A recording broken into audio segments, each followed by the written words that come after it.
Congress's dilemma on Karnataka deepens. Late night meet of top leaders at President Kharge's house.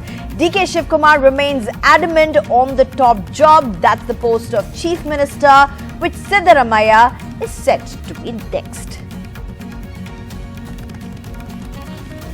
Prime Minister in Hiroshima this Friday to address G7 nations. Quad meet cancelled after Joe Biden bails out.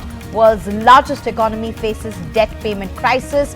US debt ceiling crisis escalates, NDTV explains.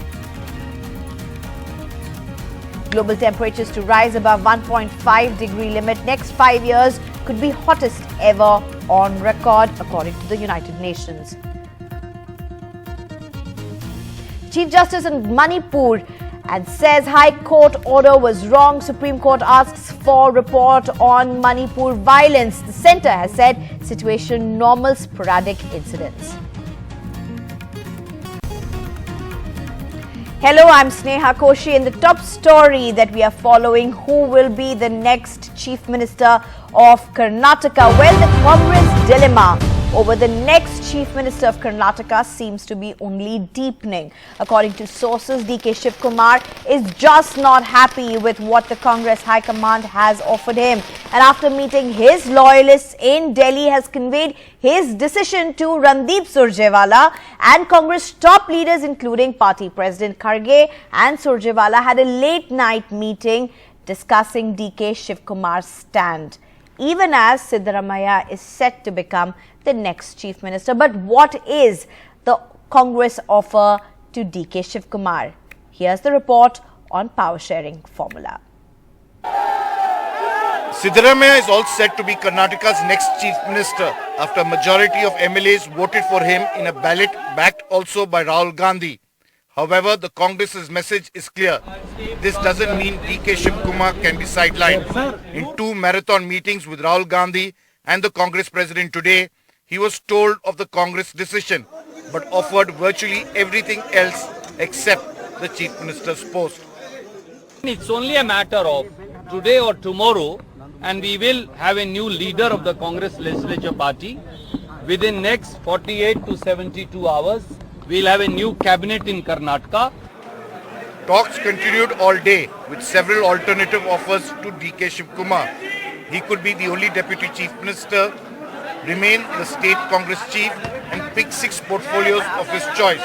Or he could share the Chief Minister's chair with Siddaramaiah and 2.5 years each, with Siddaramaiah getting the first shot. But DK Shivakumar, who believes he deserves the Chief Minister's job after leading the party to an overwhelming victory, is in no mood for a compromise. Strong resistance from DK Shivakumar, the State Congress Chief, meant that the preparations for the swearing-in scheduled for tomorrow at the Kantirva Stadium in Bengaluru were abruptly stopped. I'm at Kantirva Stadium in Bengaluru, and right behind me you can see Additional Chief Secretary who was overseeing all the arrangements here. But then minutes later there was a call from Delhi, according to sources, when they were asked to stall all the arrangements, the carpets being put aside. There were Congress flags that were hanging here. All of them have been removed and things have been put on hold, according to sources, only because they want a clearance from Delhi after issues are ironed out between the two leaders, DK Shivakumar and Siddaramaiah. In Bengaluru and Delhi, the celebrations had already begun for Siddaramaiah supporters. Even before the announcement that Mr. Siddaramaiah is the Chief Minister of the state, we are already looking at supporters who have gathered outside Siddaramaiah's residence in Bengaluru. Crackers are being burst. There's celebration that's happening. Milk offering which is being given to the poster of Siddaramaiah. So all they have decided that Mr. Siddaramaiah is the Chief Minister of the state even before that official announcement. But by evening, silence, as no decision was announced yet, and DK Shivakumar's camp continued to play hardball. While Siddaramaiah is a mass leader and more popular in the state than DK Shivakumar, the latter's organizational strength, fighting spirit and money power has made him invaluable to the Congress. The big focus now is to show a united front with several national opposition leaders also expected to be present at the planned grand swearing-in. It's been a hectic day of political consultations. Both Rahul Gandhi as well as Mr. Kharge have met both top Congress leaders from Karnataka, Mr. Siddaramaiah as well as Mr. D.K. Shivakumar. Mr. Siddaramaiah continues to be the front runner and in all likelihood will be given the chief ministership.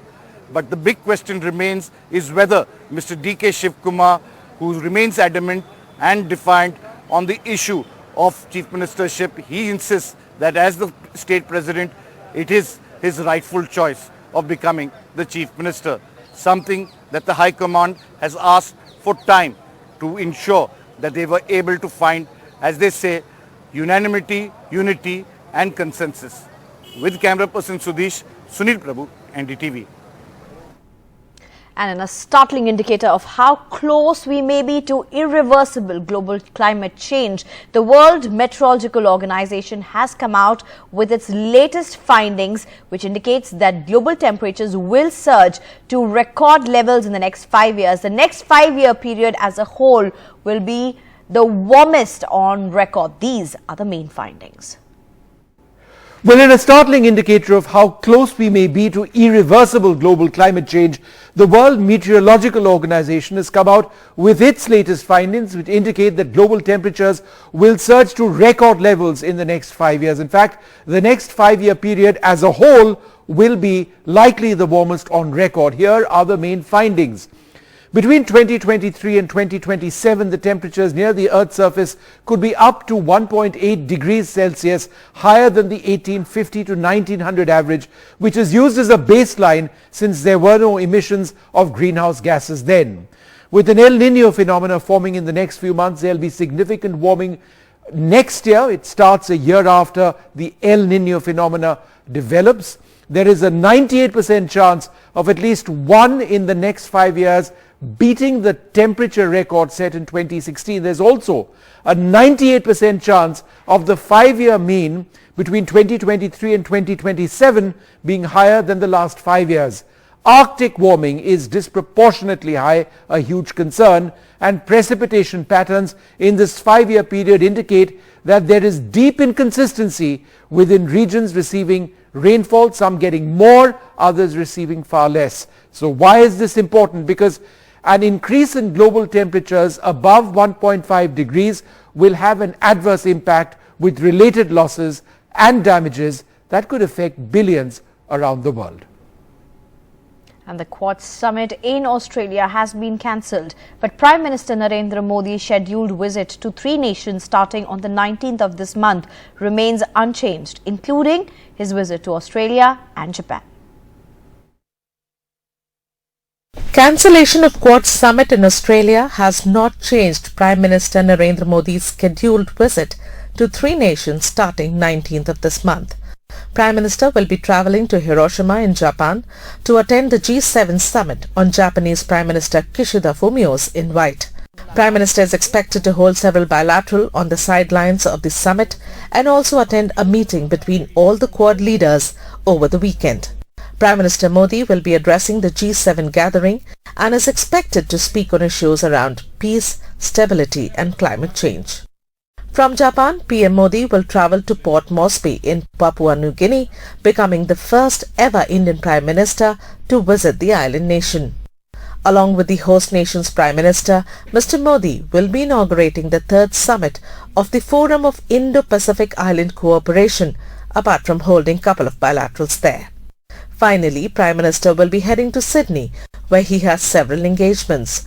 Prime Minister will be sitting down for a bilateral with Australian Prime Minister Anthony Albanese. He will also be interacting with the top Australian CEOs and business leaders.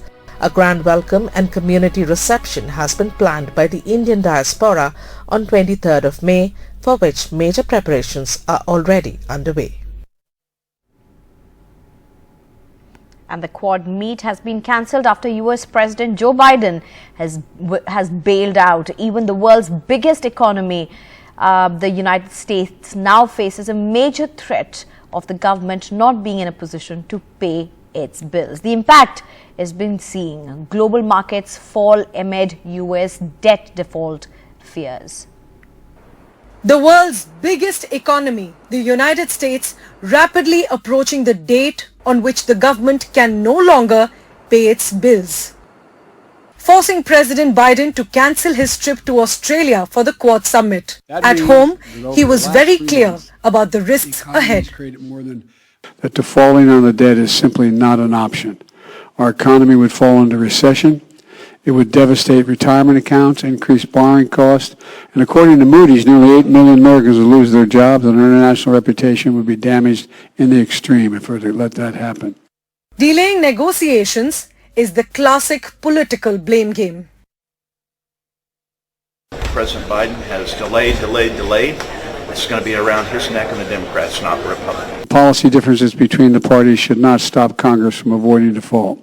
Biden cancelled his trips as he had to be home for negotiations with the Republicans to increase the government's debt ceiling. That is the limit imposed by Congress on the amount of debt the US federal government can have outstanding. The US hit this limit of $31.4 trillion in January, and now the debt has increased to $31.46 trillion, up by 50% in the last 5 years. If the ceiling is not raised, the US's first ever debt default could be as early as the 1st of June, according to the Treasury Secretary. The impact of this is not limited to the US. Global markets have already started falling amid fears of a US debt default, while the Indian markets fell by 0.6%. The US has raised its debt ceiling 78 times in the 63 years since the US Congress first enacted the debt limit. But for now, Biden faces a ticking clock to prevent a default. Priyanshi Sharma for NDTV. And India has pushed back against a suggestion by a top European Union official for a crackdown on Russian oil resold by Indian firms as refined fuels, with External Affairs Minister S. Jaishankar saying such exports don't violate EU regulations. My understanding of the Council regulations is that if Russian crude is substantially transformed in a third country, then it's not treated as Russian anymore.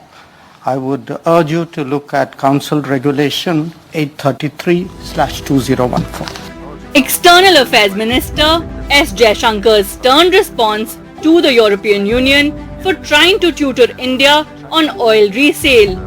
This after the European Union's foreign policy chief urged the European Union to crack down on imports coming from India. While India's External Affairs Minister and the European Union's foreign policy chief met at the trade technology talks in Brussels, the European Union's executive vice president on competition had there said that there was no doubt about the legal basis of the sanctions and that the European Union and India would have the discussion as friends with an extended hand and of course not a pointed finger. I will not add to this. There is, I think, no doubt about the legal basis of the sanctions. Of course, it is a discussion that we will have with friends, but it will be with an extended hand and of course not with a pointed finger. Interestingly, European oil majors have made record profits after the surge in energy prices ever since Russia's invasion of Ukraine. While the European Union's goal is to stop feeding Russia's war chest by banning Russian refined oil products in retaliation for the war in Ukraine, experts believe questions can't be raised on a third country such as India now, as if someone is selling oil, there's also a clear buyer for it. Earlier this month, Rajya Sabha MP Jawahar Sircar, in a letter to External Affairs Minister, mentioned the report by Finland's think tank, the Centre for Research on Energy and Clean Air, on 2 Gujarat refineries making huge profits from exporting Russian oil. India has called this report misleading and a deceptive effort to tarnish India's image. While tackling sanctions evasion is likely to be a key discussion topic at the G7 summit in Japan, it is important to remember the oil market dynamics have clearly changed ever since the Russia-Ukraine war. Sakshi Bajaj for NDTV. And the Supreme Court on Wednesday slammed the petitioner for mixing the 2016 and 2020 probes with the Hindenburg Probe. During the Hindenburg case hearing, petitioner Prashant Bhushan once again demanded to know what came of the 2016 probe conducted by SEBI. Solicitor General Tushar Mehta, appearing for SEBI, objected to this. The CJI also agreed with the Solicitor General. To Bhushan's demand that SEBI should submit report on the 2016 and 2020 probes, CJI said that the court was only looking at the Hindenburg probe. The court said that the 2016 probe was on global depository receipts and the 2020 probe was on minimum public shareholding. The CJI also cautioned against a roving probe.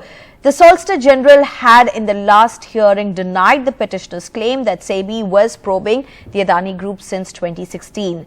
The Solicitor General had clarified that none of the Adani companies were part of the 2016 probe.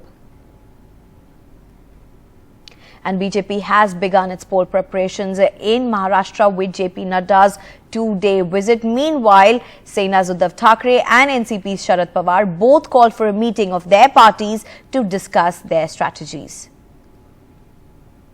After the Karnataka setback and 2 consecutive by-poll losses in Maharashtra, has the BJP decided to prepare for assembly elections in the state well in advance? Or is this an indication that BMC polls are to be announced very soon? These are the questions that arise as BJP party president Mr. JP Nadda spends 2 days in Mumbai and Pune. Nadda's itinerary is packed with meetings on poll preparations. He will be sitting down with BJP MPs and MLAs along with a separate meeting with the cabinet ministers. In Pune, he will be addressing 1,200 newly appointed members of the Maharashtra Working Committee. The message is simple. BJP has to strive to win all 48 Lok Sabha seats in the state. सभी समाज के वर्गों को जोड़कर गांव, गरीब, वंचित, पीड़ित, शोषित, दलित सभी लोगों का विकास किस प्रकार से हो सकता है, इसकी बहुत गहराई से चिंतन करके इन स्कीमों को जो आगे लेकर के आए हैं. There is speculation about BMC polls again after Deputy Chief Minister Devendra Fadnavis predicted its possibility by October or November this year. असं आहे की आता आपल्याला कल्पना आहे की साधारणपणे जी सुप्रीम कोर्टातली केस आहे ही आता जुलैमध्ये येईल, कारण ती त्यांनी याच्यानंतर व्हॅकेशन नंतर ठेवली आहे. त्याचा अंदाज घेऊन मी बोलून राहिलोय, म्हणजे मला काही त्याची कल्पना नाहीये. साधारण जुलैमध्ये केस झाली तर ऑगस्ट पर्यंत समजा निकाल आला तर सप्टेंबर ऑक्टोबरला लागू शकतो, असा एक साधारण अंदाज मी केलाय. On the other end of the political spectrum in the state, both NCP and Shiv Sena held their separate meetings and decided upon capitalizing on the recent observations made by the Supreme Court, which they claim is in their favor. Exact निकाल क्या, result क्या लगा है, वो जनता के पास भी पहुंचना चाहिए. ये हेतु से आज मीटिंग माननीय पक्ष प्रमुख उद्धव जी ठाकरे साहब ने ली है और हमने सब शिव सैनिकों ने ये संकल्प किया है जो सर्वोच्च न्यायालय ने जो निकाल दिया है, क्योंकि कुछ लोग ऐसे हैं उनके खिलाफ रिजल्ट लगा तो भी पेड़े खा रहे, वो पेड़े भरा रहे, ढोल ताशे बजा रहे. In the last 1 year, a lot has changed in Maharashtra politics, and now each of these parties are making new strategies based on the new equation that has been formed. With Megha Prasad in Delhi and camera person Praveen Jirohit in Mumbai, Sohit Mishra, NDTV.